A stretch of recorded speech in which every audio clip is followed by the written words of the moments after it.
ఏపీలో అసెంబ్లీ ఎన్నికలు సమీపిస్తున్న వేళ అన్ని రాజకీయ పార్టీలు తమ వ్యూహాలకు పదును పెడుతున్నాయి. కేంద్ర ఎన్నికల సంఘం కూడా ఓట్ల జాబితాలోని సమస్యలను, పోలింగ్ నిర్వహణకు సంబంధించిన అంశాలపై ఉన్నతాధికారులతో చర్చించేందుకు విజయవాడ చేరుకుంది.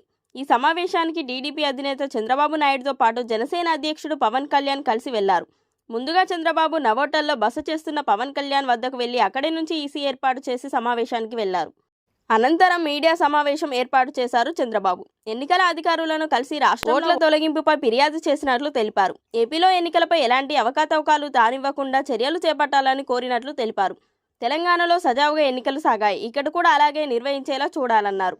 6,000 నుంచి 7,000 ఓట్లు తొలగించినట్లు ఫిర్యాదు చేశామన్నారు. దొంగ ఓట్లపై చర్యలు తీసుకోవాలన్నారు. ప్రశ్నిస్తే బైండ్ ఓవర్ కేసులతో ప్రతిపక్షాలను వేధిస్తున్నారని తెలిపారు. సచివాలయ సిబ్బంది ఎన్నికల డ్యూటీకి దూరంగా ఉంచాలని కోరమన్నారు. తమ కార్యకర్తలపై అక్రమ కేసులు పెడుతున్నారని ఆరోపించారు. తమ కార్యకర్తలను పనిచేసుకోనివ్వడం లేదని ఎన్నికల కమిషన్ దృష్టికి తీసుకెళ్లినట్లు వివరించారు. ఇతర ప్రాంతాలకు వెళ్లిన వారికి ఓటు వేసే అవకాశం కల్పించాలని కోరినట్లు తెలిపారు.